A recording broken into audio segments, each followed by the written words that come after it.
주인공은 남주 디카프리오, 여주 케이트 윈슬렛.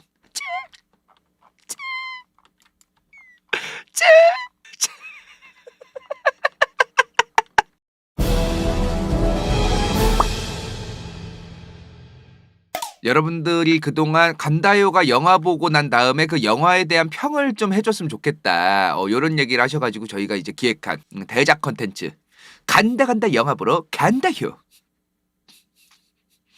간다 영화 보러 간다요. 오늘 첫 편입니다.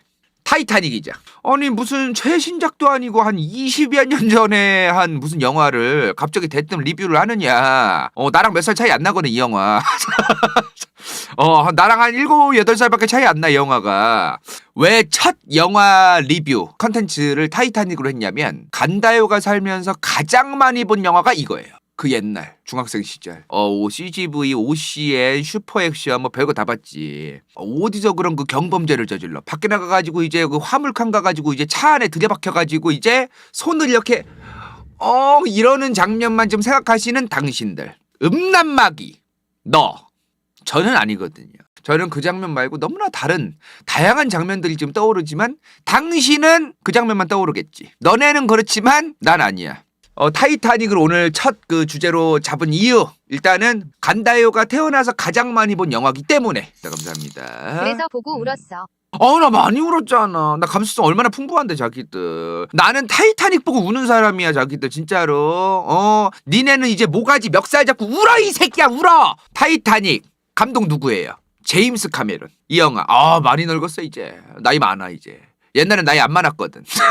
옛날에 타이타닉 만들 때 사진 보니까 까매 머리가. 염색했나? 아무튼 그랬는데 이제 백발이야. 거장이죠. 엄청난 거장이죠.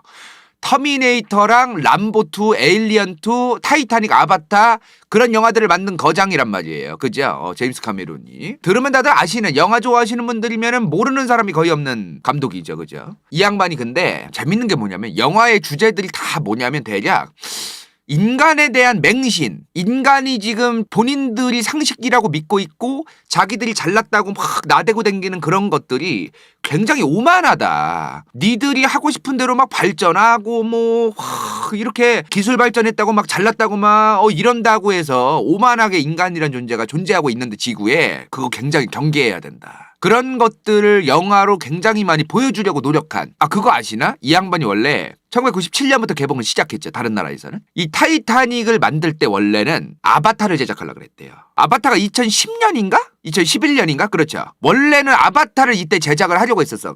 제임스 카메론이. 근데 당시 CG 기술이 안 되는 거야.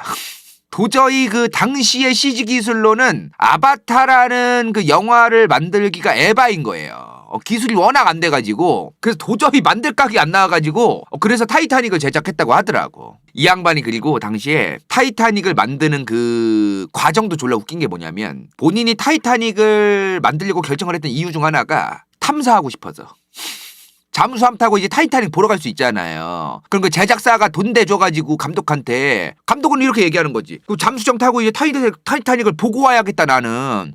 이제 이런 얘기도 해야 되고 그런 것도 보고 와야 되니까 자기가 심해 탐사를 한번 해보고 싶어가지고 일부러 타이타닉을 만들었다는 썰이 있어요. 썰이. 그래 썰이 있어. 취미 활동도 할 겸 이 제임스 카메론이 강박적으로 굉장히 강력한 어떤 고증 이런 거에 강박이 있을 정도로 엄청난 사람이거든요. 강박적일 정도로. 타이타닉이랑 영화를 만들 때도 타이타닉의 실제 모습, 상황 여러 가지들을 진짜 집대성해가지고 어떻게든 고증에 최대한 맞게 하려고 노력을 엄청나게 했어요. 이 양반이.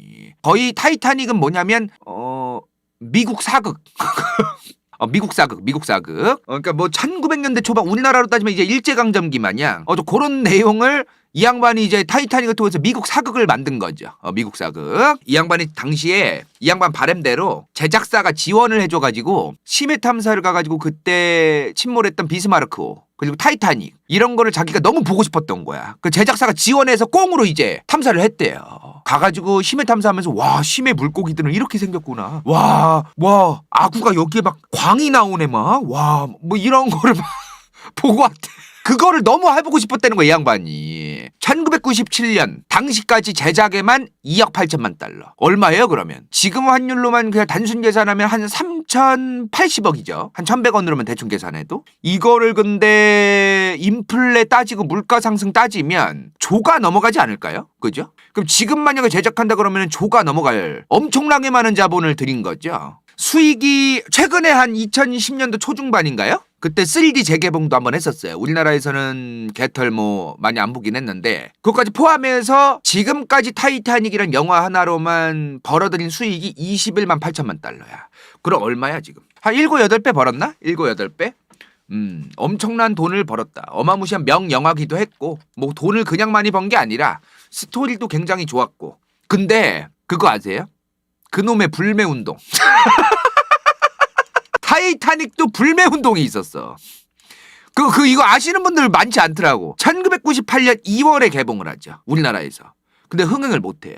많이 안 봐. IMF 직후라서 외화 유출된다. 저 외화 저 미제 영화를 보면은 외화 유출된다. 한국 영화 봐야 된다. 해외 영화 보면 안 된다고 막. 당시에 동시대에 개봉했던 쉬리. 그 쉬리가 대박이 나죠. 한국 영화.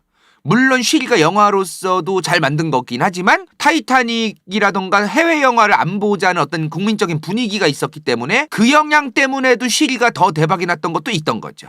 해외 영화를 그때 한동안 안 봐야 된다라는 좀 그런 게 있었어요. 1912년을 배경으로 한 영화.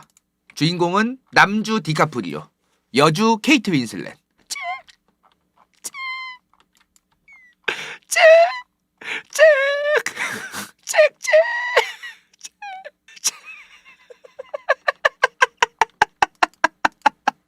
이 짹짹으로 굉장히 유명한 장면이야. 짹 하다가 이제 호루라기 딱 세벼가지고 호루루 짹 호루루 그래서 그러잖아. 그 장면이잖아 이게. 그 장면. 트위터 하냐고 나한테? 아니 여러분들 제가 그런 이미지예요? 아무튼 짹짹 그리고 호로로로로 딱 그 장면이죠. 당시 1912년에 미국과 영국을 배경으로 한 1912년 대공황이 언제 터졌어요? 1929년부터 본격적으로 터지죠. 그러니까 대공황이 터지기 한 17년 전의 상황. 대공황이 터질 때까지가 어떤 상황이에요? 엄청난 그 미국 재건, 미국의 산업혁명 이후에도 어마무시한 산업화, 공장도 엄청 많이 지어지고 엄청나게 많은 전 세계의 이민자들이 미국으로 들어가는 딱 그 시즌이 대공황 직전까지란 말이에요. 그리고 어떤 상황이요? 1912년에 타이타닉 저 영화의 배경은 뭐예요? 엄청난 미국과 영국의 산업화 그리고 전 세계 더 나아가서 유럽의 이민자들이 엄청나게 많은 사람들이 미국으로 돈 벌러 떠나고 있던 상황인 거죠. 돈 벌러 미국 가자. 미국은 이미 저 1912년 타이타닉 배경 연도가 아닐 그 이전에 1800년대 중후반부터도 본인들 이제 영토 개척이 안 되잖아. 영토 개척을 솔직한 얘기로 생으로 그냥 정부가 돈 들여서 하는 것도 말도 안 되거든요. 돈이 한두 푼 드는 것도 아니고. 그러니까 많은 사업가들과 노동자들이 넘어와줘서 이 사람들이 알아서 미국의 황무지를 개척하고 개간하고 농사 짓고 빌딩 짓고 사업하고 그럼으로써 세금도 미국에 많이 내고 요런 거를 위해서 미국은 1800년대 중후반부터 계속해서 이민을 아메리칸 드림을 홍보했단 말이야. 그놈의 아메리칸 드림. 막상 갔는데 개털이고 막. 가가지고 막 진짜 굶어 죽는 사람들도 많았어요. 아메리칸 드림 때. 그렇게 아메리칸 드림이 1800년대 중후반에 이어져서 1910년도까지. 요때까지도 굉장히 많은 사람들이 미국으로 들어가던 거죠. 어떤 분위기냐면 1800년대 중후반에는 알만한 사람들만 아메리칸 드림을 알고 미국으로 건너가서 나 먹고 살려고 이제 미국으로 가야겠다 요런 느낌이었다면 1900년대 초반이 되면서 이제 아메리칸 드림은 그냥 당연한 거예요. 이제 빼박. 내가 돈 벌려면 유럽이나 이런 데서 내가 지금 먹고 살기 힘들면 돈 벌려면 당연히 이제 미국으로 가야 된다가 된 거야. 1900년대 되면은. 이미 1800년대 중후반에 많은 이민자가 미국으로 들어오고 입소문도 났기 때문에 1900년대 초반이면은 진짜 많은 이민자들이 미국으로 가야만 기회가 생기고 내가 지금 살고 있는 아일랜드나 영국이나 유럽에서는 정말로 내가 개털 지금 먹고 살기 힘드니까 기회의 땅으로 내가 반드시 당연히 가야 된다. 이런 분위기로 변했던 거죠. 우리나라에도 1970년대에 중동건설 시장에 많이들 아버님들이 가셨었죠. 동독에 파견도 가시고 어머님들도 화독 간호사 이런 거 광부도 있었고 그런 느낌도 있던 거죠. 요 당시에 굉장히 많은 사람들이 미국으로 이민을 가고 있었다. 당시 남주도 미국으로 떠나는 설정이에요. 이게 줄거리상 얘기가 많아. 레오나르도 디카프리오가 당시 잭 도슨인데 잭이야 잭. 저 양반이 그냥 방랑 화가였는데 유럽에서 자기 고향이 미국이라서 고향으로 돌아가는 설정이다. 이런 얘기도 있고 고향으로 갈 겸 돈 벌러 미국으로 가는 설정이다. 이런 얘기도 있어요. 확실하진 않은데 사람마다 얘기가 다 달라. 얘기가 다 달라. 어떤 사람은 원래 고향으로 가는 얘기도 나오고 아니면 이 사람은 고향이랑 관련 없다. 그냥 돈 벌러 가는 거다. 요런 얘기도 나오고 다양한 얘기가 나오는데 어찌되었든 저 양반도 미국으로 이제 떠납니다. 이 양반은 뭐예요? 부자. 자기는 부자 아닌데 남편이 부자.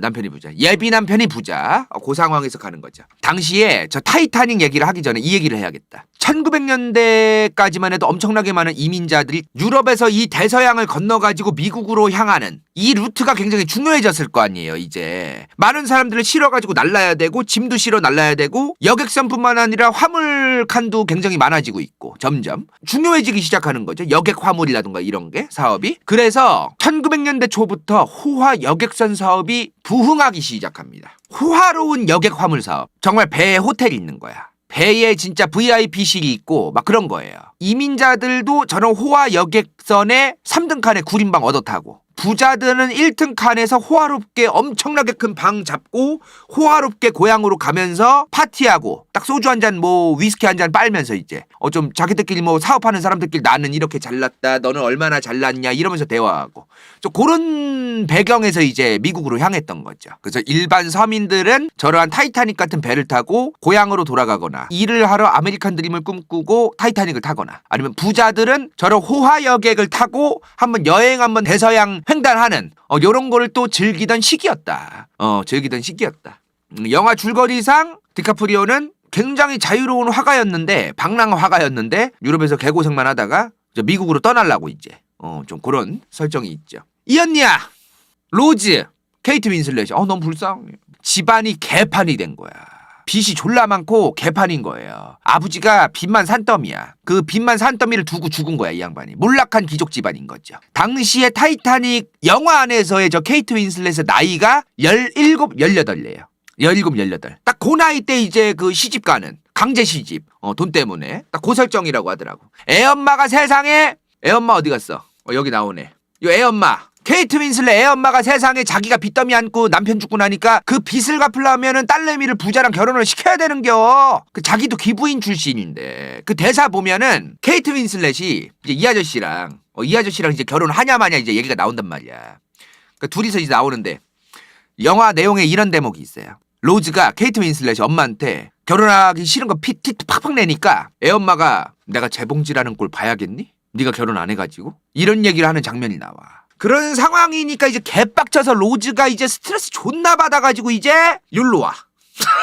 스트레스 개빡쳐 야말이 개 돌아가지고 이제 존나 받아서 욜로 와가지고 뛰어들라고 하는 거죠. 이제 그때 이 영화를 만나 이 삼촌을. 저 삼촌 만나지 않나. 만나가지고 죽지 말라고 이제 이제 그러면서 이제 둘이서 이제 선덕선덕한 어떤 그 러브라인이 형성되는 그런 영화죠. 이 타이타닉의 배경이었던 이 1900년대 초반은 대서양을 가로지르는 호화 여객 사업의 부흥의 시대였다. 부자라면 유럽에 있던 부자, 미국에 있던 부자였다면은 당연히 저런 타이타닉 같은 엄청나게 큰 배를 타서 호화로운 특실 1등 칸에 타가지고 파티도 하고 이제 양주나 와인도 빨고 이제 부자들끼리 이제 토킹 어바웃 하면서 잘난 척 졸라 하고 이제 그러는 게 유행이었다. 그런 게 유행이었다. 근데요 당시에 영국의 호화 여객 사업을 하던 양대산맥이 있었어.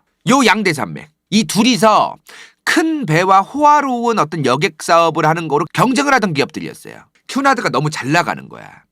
큐나드는 화이트스타보다도 더 큰 배를 만들고 화이트스타보다도 더 빨리 대서양을 건넌다. 이런 소문이 자자하게 드러나는 거예요. 그러니까 화이트스타 입장에서는 아니 씨발 이러다가 우리 망하겠다. 그래서 더 큰 배를 만드는 겁니다. 뭐를? 타이타닉호를. 우리는 큐나드보다도 배가 더 크고 훨씬 더 빠르게 대서양을 건너며 동시에 1등 칸도 개쩐다. 실제 있는 얘기를 들리는 거예요 지금. 큐나드를 대항하기 위해서 화이트스타가 공을 들인 거지. 그렇게 영화에서도 타이타닉호가 딱 첫 출항을 하고 저 화이트스타의 회장 여기 있네.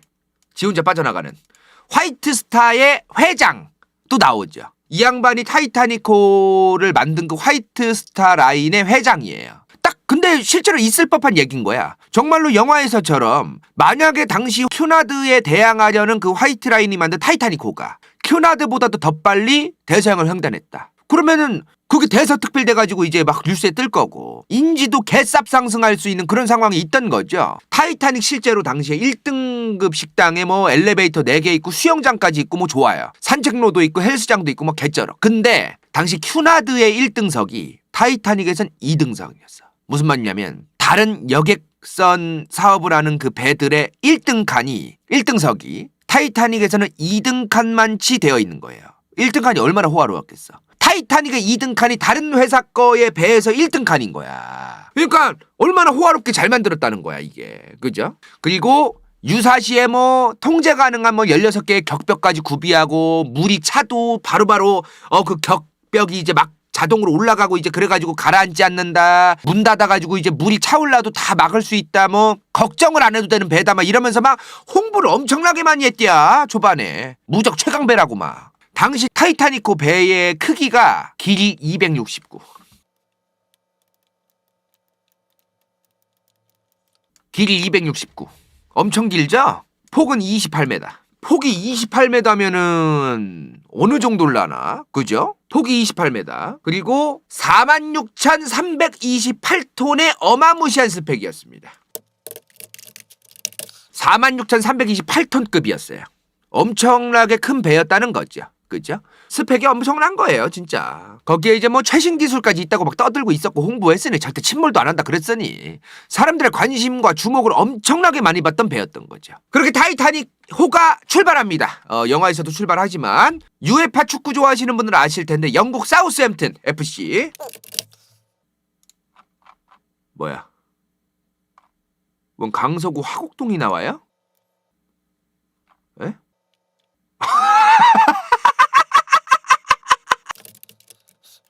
영어로 검색할게요. 자, 사우스햄튼. 런던에서 요 아래쪽에 있죠. 사우스햄튼 FC도 있잖아요. 그죠? 여기서 이제 타이타닉호가 출발을 했던 겁니다. 여기서. 자, 이렇게 사우스햄튼을 출발해서 프랑스도 들렸다가 아일랜드도 들렸다가 프랑스 들렸다가 아일랜드 거쳐서 그 다음 뉴욕으로 가는 루트였어요. 그러니까 얘네가 다이렉트가 아닌 거지. 가면서 떨굴에 떨구고 시르래 또 시르고 이제 그랬던 거죠. 사우스햄튼 출발해서 프랑스 들렸다가 아일랜드 들렸다가 이제 아일랜드부터 뉴욕 다이렉트. 이제 이렇게 가는 루트였던 거예요. 그렇게 1912년 4월 10일에 출발합니다. 출발해요. 영국 사우스햄튼에서 1940 프랑스 아일랜드 거쳐서 본격적으로 대서양으로 출발했던 거는 4월 11일입니다. 요게 4월 11일. 그리고 이렇게 이제 되어 있습니다. 이제 4월 11일부터 출발을 한 거죠. 당시 탑승자가 총 몇 명이었어요? 그러니까 2224명.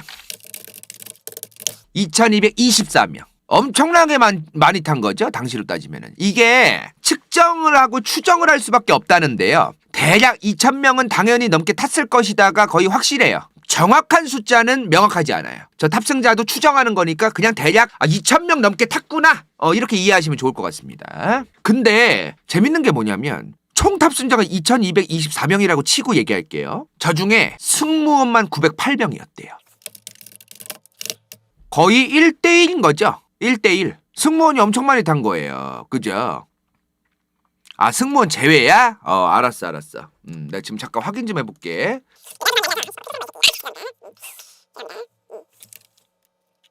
여러분들 근데 방송하잖아요, 지금. 여러분들이 잘못된 그 얘기를 해서 만약에 야 조져라. 승무원 빼고라고 한 새끼 조져라. 조져라. 자, 어찌됐든 맞아요. 자, 총 탑승자가 2,000명이 좀 넘었는데 이 중에 승무원이 무려 908명이었대요. 엄청 많은 거지. 거의 승객 한 명에 승무원 한 명이란 얘기야. 관리하는 그런 게. 물론 이제 승무원 908명이라고 하는 게 배에서 이제 배 지하에서 이제 석탄 졸라 막 꼬라박고 이제 뭐 여러 가지 그런 거 할 거 아니에요. 그런 사람들도 포함하고 서빙도 하고 1등 칸에 얼마나 서빙하는 사람들이 많았겠어. 음식하고 서빙하고 뭐 귀족들 그 신사들 타가지고 야 위스키 내놔. 야 휴지 버려줘. 야 나 옷 무거워 들고 댕겨줘.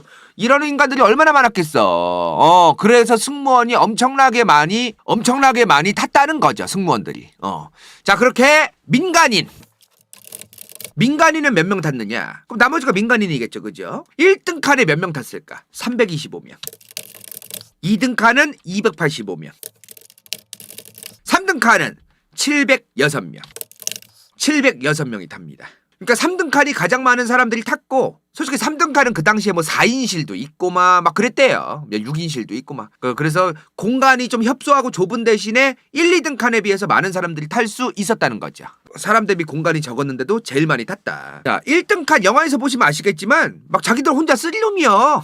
자기들 혼자서 막 쓰리룸에서 소파랑 침대 막 퀸 사이즈 막 있고 막 그랬었단 말이야. 1등 칸에 대부분 탄 사람이 누구였냐면 사업가들도 많이 탔고, 아까 말한 그 타이타닉 배 그 회사 화이트라인의 브루스 이스메이, 이 영화도 탔고, 그리고 다른 귀족들이나 부자들, 이 양반이 초청해가지고 부자들 사이에서 입소문 나라고 이 양반이 초청해가지고 탄 부자들도 굉장히 많았다고 하더라고요. 영화에선 참 빨리 가자고 그러더니 막상 침몰할 때는 지는 탈출하는 그런 장면이 묘사가 되죠.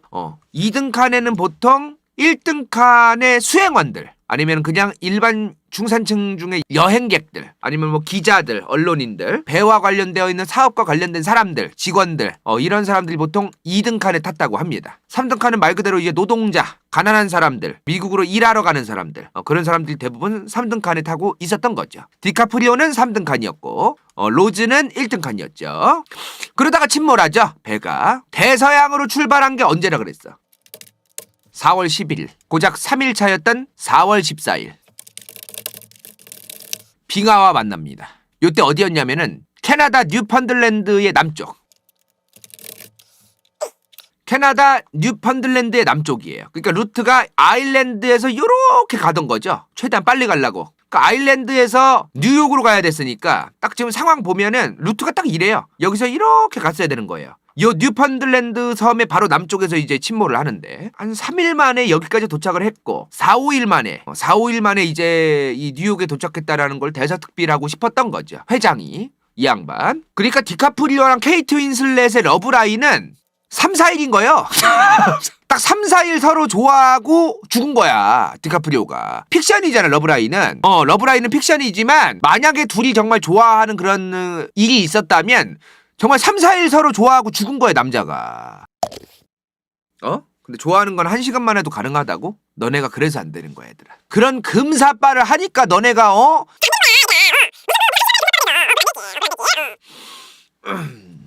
여기를 이제 지나고 있었다. 타이타닉호가.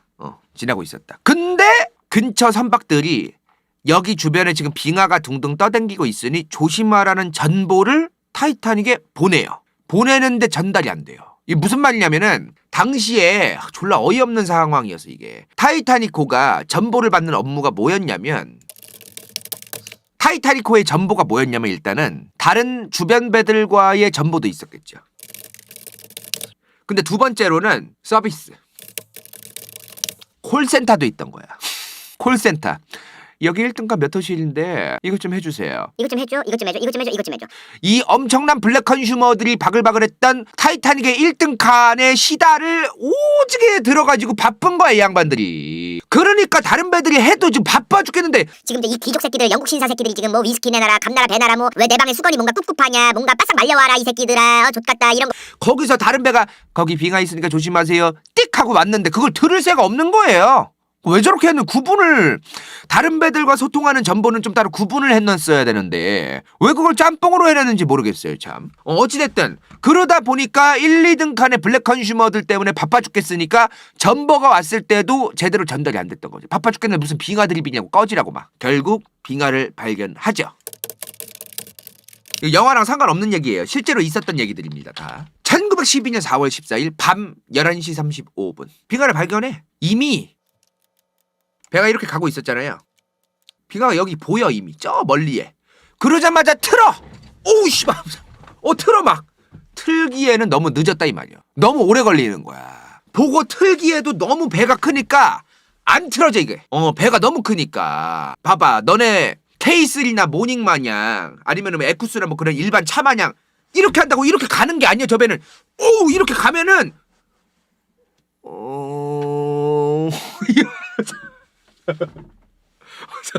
그러면서 가야 된단 말이야. 그러니까 빙하를 봐도 꼬라 박을 수밖에 없었던 거지. 4만 톤이 넘는데 보고 틀어도 배의 머리 쪽이 긁힌 거예요. 부딪힌 거야. 자, 이제 배가 침몰하기 시작하죠. 영화에서도 묘사가 되고요.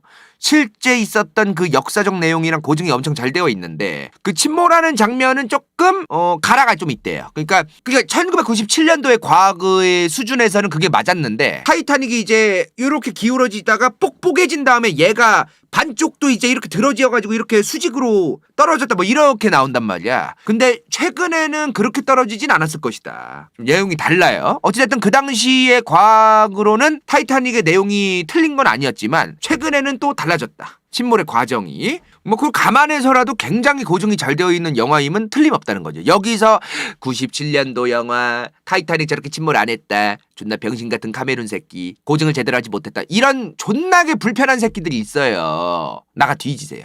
진짜. 97년도에 영화를 만들 때의 기술로는 충분히 가능한 적의 내용이었다는 거 감안해서 여러분들 이해하시면 좋을 것 같습니다. 3D에서는 별자리까지 바꿔가지고 다시 했대잖아. 문제는요. 이것도 실제인데 실제로 타이타닉 영화처럼 당시에 구명정 배 있죠. 구명보트 2200명이 넘게 탔는데 1100명만 구출할 수 있게끔 배를 만든 거예요. 배를 넣어놓은 거야. 그렇게 실제로 영화처럼 여성과 어린이 위주로 구조가 됩니다. 남자들보다도 여성과 어린이 위주로 구조가 돼요. 실제로 타이타닉에서 구조된 사람들 보면은 당시에 이제 여자분들은 바깥 활동 같은 거를 많이 안 할 시대잖아요. 그래서 실제로 타이타닉의 여자분들이 그렇게 생각보다 많이 안 타요. 타이타닉의 2200명 중에서 425명이 여자였거든요. 이 중에 316명이 구조됩니다. 여성 전체의 74%가 구조가 된 거죠. 와, 이 얘기를 하면서도 존나 지금 마음이 콩닥콩닥하네. 여기서 또 씨바 팸이랑 뭐 남염 여염 얘기할까봐. 그리고 어린애들은 109명 중에 56명. 109명 중에 56명. 그리고 남자들은 1690명 중에 338명. 남자는 좀 많이 죽었어요. 그죠? 자, 전체로 보면 몇 명이에요? 2224명 중 710명이 구조되고 나머지 1514명은 죽은 겁니다. 엄청난 일이에요, 진짜로. 2224명 중에 710명은 구조되고 나머지 1514명은 죽었다. 3등 칸은 몇 명 살았을까요? 이 중에서. 뭐 이거 좋다 이거 다 필요 없고 이제 3등 칸이 아까 몇 명이랬어? 전체 706명이라 그랬어요. 528명이 죽고 178명만 구조됩니다. 굉장히 많은 사람들이 죽어요. 1등 칸은 애들 여자들 위주로 대부분 구조가 돼요. 실제로 실제로 어땠을지 모르겠지만 여자와 어린애들 위주로는 대부분 구조가 됐어요. 1등 칸은. 남자는 1등 칸 같은 경우에는 33%가 구조가 됐어. 1등 칸에서도 남자들이 많이 죽었다는 거죠. 실제로 뭐 실제로 어땠을지 모르겠지만 어떤 심정에서 그랬을지 모르겠지만 실제로 선장이 죽어요. 본인 스스로 탈출을 안 하고 뭐 얘기가 참 많은데 여러모로 이 양반이 뭐 끝까지 뭐 사람들을 살리기 위해서 노력을 하다가 죽었다 아니면 그냥 혼자 있다가 죽었다 다양한 얘기가 있어. 설은 참 다양하게 있는데 실제로 이 양반은 탈출을 안 하고 죽죠. 선장은. 근데 실제 타이타닉호의 회장이었던 이 양반이 구조가 된 이후에 국가에서 청문회를 열거든요. 그 청문회에서 지만 살아와가지고 개박살납니다. 진짜 탈탈 털려요. 청문회에서 개박살나요 진짜. 간다요가 개인적으로 이 영화에서 가장 인상 깊었던 게 뭐냐면 세 가지예요. 1, 2, 3등 칸으로 나뉘어져 있는데 배가 침몰해서 물이 들어차고 있잖아요. 근데 얘기가 엄마 우리는 언제 나가냐 그러거든. 근데 엄마가 1등 칸에 있는 분들이 다 나가고 우리는 나가야 된다고 얘기를 해요. 근데 저게 너무나 당연하게 얘기를 해. 저 애기 엄마가 저거를 어떤 쟤들이 어떤 승무원들이 그렇게 시켜서 당연히 그렇다 그런 느낌이 아니라 그냥 너무나 당연히 우리는 3등 칸이니까 1등 칸이 나간 다음에 우리는 나가야지라는 게 담겨있듯이 너무나 당연하게 얘기하는 거야. 우리는 당연히 3등 칸이니까 당연히 1등 칸 나간 다음에 나가야 되는 거다를 너무 당연하게. 저 엄마의 문제라기보다도 당시 시대상의 어떤 그 분위기가 그걸 당연하게 생각하게끔 했을 것 같아요. 저는 이 장면이 가장 인상 깊었어요. 이 묘사. 그러니까 이 멘트. 그러니까 1등 너무나 당연하게 1등 칸에 있는 사람들이 나간 다음에 우리는 나갈 거야. 나가야 돼. 그때 나가야 돼. 좀 기다려야 돼라고 애한테 얘기하는 그 장면. 그 장면이 저한테는 제일 인상 깊었습니다. 참 여러 가지 생각이 들게 하는 장면이었어요. 그 시대 1910년 1900년대 초반까지만 해도 계급이 사라졌더라도 뭐 신분제가 사라졌더라도 그럼에도 불구하고 뭔가 차별이 있었을 것이고 3등간 사람 입장에서는 당연히 1등간 분들이 높은 분들이니까 그 사람들이 나간 다음에 우리가 나가야지라고 생각을 했을 수도 충분히 그럴 수 있을 것 같아요. 간다요가 1900년대 초반에 태어나서 살던 사람이었더라도 아 그래 당연히 1등간 나가고 우리가 나가야지라고 나조차도 그렇게 생각하지 않았을까. 그 시대에 내가 보고 듣고 느낀 환경이라면 그 환경의 영향이 참 강하다는 걸 좀 느끼게 되는 것 같아요. 안타깝지만 어떻게 보면 참 이런 인간들이 1등 칸이든 2등 칸이든 3등 칸이든 간에 저 또 이제 계급이고 돈이고 다 뒤질 때는 소용없거든. 평소에 그렇게 귀족 부자 이런 취급을 받고 그랬는데도 탈출할 때 장면 보니까 막 인간 이하여 지들만 살려고 하고 막 꺼져 이 새끼야 난 탈출할 거야 그러면서 지만 살려고 하고 귀족이고 빈민이고 간에 배친모라고 자기들 탈출할 때는 인간이란 존재가 참 나약하고 추악하고 지들밖에 모르고 방금 전까지만 해도 돈 많고 귀족으로서의 품위가 있고 뭐 상식이 있고 양심이 있고 뭐 이런 얘기 하던 양반들이 그리고 이 장면도 되게 인상 깊었었어. 그 배친몰 할 때 그 연주하는 아저씨들 있잖아. 배가 지금 침몰하고 있는데도 연주를 하잖아, 저 아저씨들이. 그리고 타이타닉 보면은 신부님인지 목사님인지는 잘 모르겠는데 그분이 막 이제 막 성경 구절을 막 읊어. 그분을 보고 쫙 평소에 신 찾지도 않는 양반들이 오지게 기도하면서 신부님만 쳐다보고 이제 막 그러고 있다가 죽죠. 평소에 착하게 안 살고 죽을 때 되니까 신 찾고 인간의 참 모순된 부분들을 많이 느꼈던 장면이었어요. 평소에 교회 열심히 나가고 성당 열심히 나가고 좋은데 평소에 십계명대로 이웃을 섬기면서 살아야지. 이웃을 사랑하고 평상시에는 십계명 쳐다도 안 보고서 제대로 보지도 않으면서 뒤집대 되니까 자꾸 앉아있고 그러면 돼? 그러면 안 되잖아. 어릴 때 간다요에게 참 여러 가지 큰 영향들을 미친 것 같아요. 타이타닉이란 영화가 인간에 대한 모순점 이런 거에 대해서 간다요가 다양한 생각을 하게끔 다양한 영향을 주고 소재를 준 그런 영화였던 것 같아요. 어릴 때부터. 그리고 제일 재수없던 장면이 있는데 이 아저씨 아세요? 가오가 몸을 지배했어. 가오가 진짜 몸을 지배한 아저씨야, 이 아저씨. 이 아저씨 아시는 분. 이 아저씨한테 그 지나가던 승무원이 누구누구님 빨리 탈출하셔야 된다고 빨리 이거 구명조끼 입어라 그랬더니 나는 또 영국 신사로서 딱 그냥 위스키는 한 잔 줘. 나는 딱 신사롭게 죽을 거야 씨부래 이러고서 있다가 막상 지 눈앞에 물 들어 차니까 눈 동그래져가지고 존나 쫄아있고 막 그러던 양반 가오가 정신을 지배한 양반이 있어. 가오가 정신을 지 엄마 멱살 잡죠 이제 로즈가 개빡쳐가지고 진짜 당시 케이트 윈슬렛의 엄마 나 이제 똑같이 따라했어. 호호 이렇게 조그만한 배를 어떻게 타죠? 너무 좁네요 하면서 궁시렁대요. 사람들 1000명 넘게 죽을 건데 이제 좀 있으면은. 그래서 로즈가 야말이 존나 돌아가지고 이제 지엄마 멱살 잡고서 정신 차리려고. 지금 이 오늘 밤에 몇천 명이 1000명 넘는 사람들이 죽을 건데 무슨 지금 배가 쪼만하니만이 궁시렁대느냐고 하면서 진짜 자기 엄마 멱살 잡고 난리치거든요. 표정 개빡쳐가지고 진짜 딸내미가. 이제 그런 장면이 나오죠. 참 저 두 장면을 보면서 참 여러 생각이 들었던 것 같아. 인간이 진짜 현재만 보는구나. 지의 현재. 나 화장실 좀 갔다 와서 얘기할게요. 가나? 그 이 두 장면을 보고 나서 이런 생각이 들더라고요.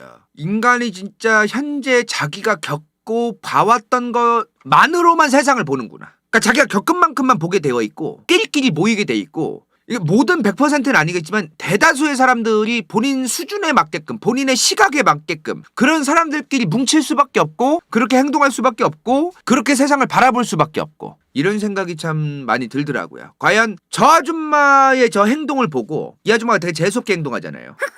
배가 이렇게 쪼만해가지고 너무 좁아서 이런데 어떻게 타나 싶네요.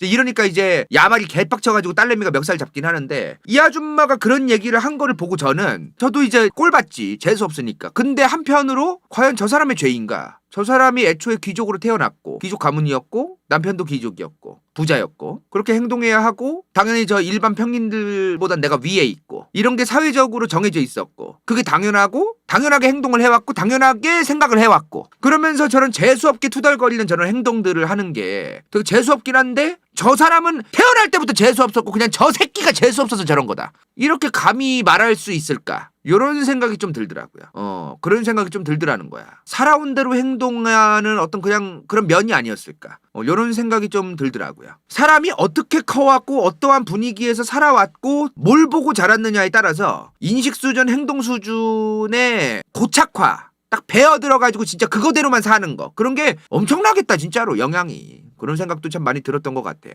뭐 예를 들어 귀족으로 태어났어. 실제로 왕으로 태어났어. 근데 항상 주변에 귀족이랑 왕밖에 없어. 그 양반들이 서민들 저 개돼지 새끼들 원래 천박한 새끼들이다 이러면서 만날 때마다 시시콜콜한 그런 농담이나 하면서 와인 빨고 스테이크 막 썰고 이러면서 나이 50대면 그 사람들이 행동하는 게 참 거지 같은 게 너무나 또 당연해지겠죠. 그죠? 거의 뇌를 갈아엎지 않는 이상은 안 바뀔 것 같은데 그렇게 살아온 사람들은 사람이 1000명 넘게 죽어갈 상황에서도 귀족이라던가 부자였다는 이유만으로 신사였다는 이유만으로 상황 판단을 제대로 못하는 그런 사람들도 있고 또 이런 것들의 실체가 무엇일까?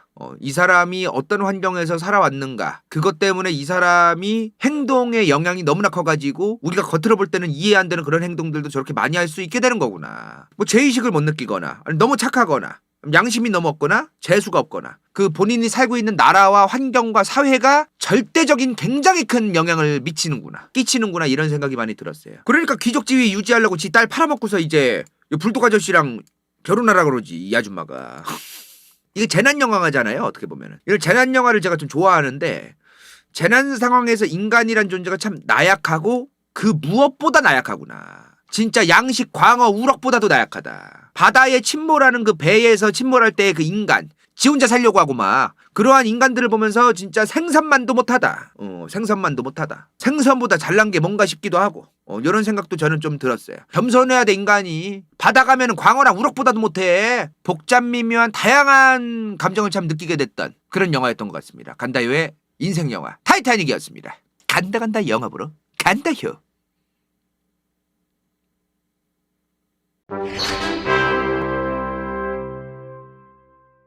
이번 영상이 볼만했다면 좋아요와 구독, 재미없었다면 이건 재밌을지도 몰라.